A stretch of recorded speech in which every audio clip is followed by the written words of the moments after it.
just basically just what you think it's just good for. It's good for, it's basically good for everything. You just put it on and they just, you have to wait for them and all that stuff. The cardiac arrest is very good for utilizing. It's good to utilize for ET tube placement with verifying lung sounds and all that stuff. And it is a better indicator of letting you know if somebody goes apneic faster than what a pulse oximetry monitor does. So, and our next one is bicarbonate. This is a blind value, of course, we can't really measure out in the field. But anything below 24 millimoles per liter is acidotic. Normals 24, 28, 22, 26, or whatever book you look at. And then anything that's above 26, 28 is considered alkalotic. And you'll see partial compensated different terminologies with this particular ion right here. Your pH is, of course, we all know normals between 7.35 and 7.45.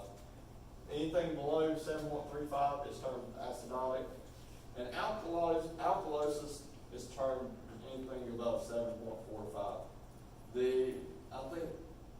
I read something, and it was, I think 6.9 was about the lowest that anybody has been to be considered alive. So that, I thought that was a pretty cool little tidbit of information. And this is something we hadn't really talked about much, but it's lactate. Lactate is a very good indicator of measuring how much lactic acid's in the blood. This will be able to, this is like a common value that's done on a lot of patients like has sepsis and stuff like that. A normal value is of 0.6 to 1.7 millimoles. You can just say just one. One is basically kind of the middle ground for all this stuff. Low lactate levels is anything below 0.6 millimoles, and then high lactate levels is greater than 1.7 millimoles. That suggests cellular hypoxia. If you get somebody that's been very active for extended length of time that hasn't been active, you'll see higher lactate levels in their blood work compared to somebody that's just really sitting around because of the increased oxygen demand that was caused, and then potentially they would have went into anaerobic respiration, which contributes to the buildup of lactic acid. And critically high, which is about near fatal lactate levels, is greater than 4 millimoles. And you'll see these in some of your very, very sick septic patients, and they'll probably be getting tons of fluids and antibiotics in the hospital. And a little bit about lactate. This acid is made from muscle cells and red blood cells, and it forms when your body turns food to energy from ATP, which is through the process of cellular respiration. And your body does rely on this energy when oxygen levels are low. Like I explained earlier, the anaerobic metabolism or anaerobic respiration side kicks in when your body becomes depleted of oxygen. So creatine or creatinine, however you want to really call it, this is another molecule or another ion we won't be able to really test in the truck unless we get high stats or something like that. That would be pretty cool. But it's produced from the molecule creatine, and it's important in the energy production of the muscles, and it's transported through bloodstreams to kidneys. And this ion specifically is filtered out by kidneys and excreted. Normal values of creatinine is between 0.6 to 1.2, just like it is in the lactate, just like it was in lactate. So you've literally just got to remember one number, basically, if you just want to dumb it down and for your normal value. Any elevated values, levels, is anything greater than 1.2 milligrams. And then contributed to, this is contributed to metabolic acidosis, and this is specifically contributed to renal problems, such as possibly kidney damage or something like that. And some symptoms you may have if you have a patient that has a high creatinine level is some shortness of breath, nausea, vomiting, neuropathy, dry skin, headaches, loss of appetite, and weight loss. And like I said earlier, it's transported through the body to the kidneys, through the bloodstream to the kidneys. So, and then blood, urea, and nitrogen is going to be our next ion we're going to be talking about. Amount of urea and nitrogen found in blood, the normal value is between 8 and 23 milligrams per deciliter. The elevated bun, the BUN, is basically anything greater than 23 milligrams per deciliter. It does indicate, this specifically does indicate liver damage like cirrhosis or something like that. It can be caused by dehydration, heart failure, or actually a high protein diet. So in patients that is on like CHF, like the New York classification scale of 3 to 4 on the CHF scale, their bun will be drawn, their blood will be drawn, and the bun will be checked pretty regularly for that. And then metabolic acidosis is a big side effect of an elevated bun. So if you have a high BUN concentration, you have a high creatinine, so you're going to probably think metabolic acidosis along with your lactate levels and your carbon dioxide and alcohol.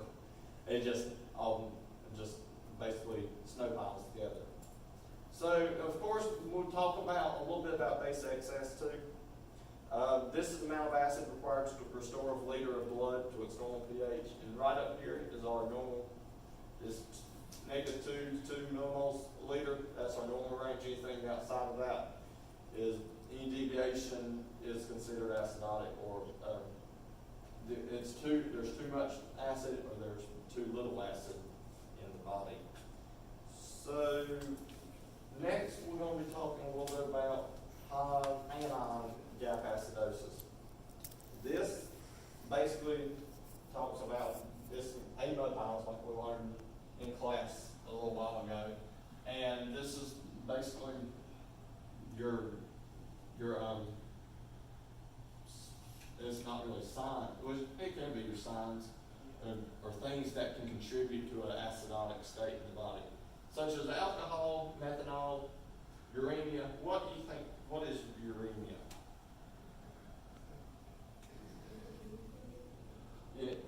It's basically there's too much acid being excreted by the kidneys. So that's what uremia is. DKA is also another one with your ketones, and that produces your high anion gap. And poisonings can also do that.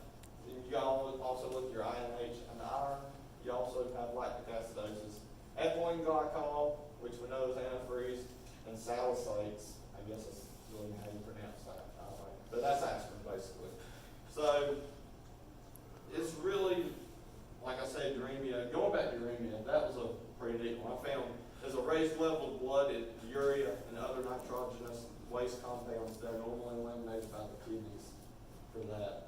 So, and we're going to talk a little bit about the osmolar gap. I know we haven't really covered that, but it's just basically the difference between the measured serum osmolality and the calculated serum osmolality. So basically, you're looking at a normal osmolar gap of less than 10 milliosmoles, and then anything that's considered high is greater than 20 milliosmoles, which is considered your acidotic state. And up here I have a little formula right here. Is measured serum osmol minus calculated serum osmol equals your osmolar gap. So right here, talking a little bit about the differences. It's probably pretty blurry up here. Yeah, it is. But just talking about the difference between your anion and osmolar gaps. You have, in your anion state, you have all of your amyloid stuff, aspirin, renal failure, ketones, all that stuff. And then over here, your osmolar gap, you have your stuff like your sugars, your lipids, your alcohols, acetone, and proteins. And then you really can't see it's kind of blurry, but you have that's both an anion gap and an osmolar gap. Is your glycol, your alcohol, and your acetones are basically each of them. So, and then this is I think this is our last slide. no, it's not a second class. Delta gap is basically just the difference between the patient's anion gap and the normal anion gap. As you can tell up here, anything below 0.4 is kind of called hyperkalemic. It's the normal really anion gap ratio. And anything less than 1, 0.4 to 1 is your high anion gap, and normal, just your normal anion gap acidosis. Anything that's equal to 1 is your pure anion gap acidosis, lactic acid doses over 1.6. And then anything that's greater than 1 is your high anion gap acidosis that has a metabolic component that is alkalotic. So over here, I'm not really going to go over this example right here. This basically talks about how you calculate your delta gap. You do your actual anion gap and you minus 12 plus your bicarb. So say up here, your apparently their anion gap was 19, so minus 12, and then you add your bicarb, which is 7, and that equals your 14. So the delta gap that's less than 18 equals additional non-anion gap metabolic acidosis. So in this example, this patient is both anion gap and non-anion gap metabolic acidosis. All right, and then talking a little bit about non-gap metabolic acidosis, you have different things such as chloride intoxication, gastrointestinal loss of bicarb, and renal loss of bicarb. And this is just some of the examples that you may see in some of these types of intoxications and losses of bicarb ions. So as you can tell over there, your renal loss, you really lose a lot of bicarb through your proximal distal tubulars. And of course your GI loss of bicarb is like your diarrhea, surgical drains, fistulas, and some other words that pretty big words like ureter, sigmoidostomy, obstructed ureoreostomy, and then that last one, I ain't gonna try to pronounce that. And then chloride intoxication, you see these, I'm not really gonna take time to go over that. So now I'm gonna go ahead and we're gonna do a couple ABGs right quick, just kind of to recap what we've all been over. So, let's see, I've got about 11 more minutes left, so go ahead and put that off right quick.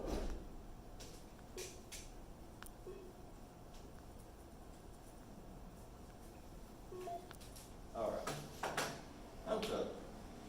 So, a couple of these scenarios, or ABGs I'm going to put up on the board, we're just going to go over. And we're just going to talk about, we're going to first talk about the pH and the partial carbon dioxide and bicarb is the first ones we're going to do. So if you have something like a 7.47 pH and you have your PaCO2 at 48 millimeters of mercury, and then you have your, say your bicarb is 34. So what would, in this right here, what would we say is wrong with our patient with a pH of 7.47, carbon dioxide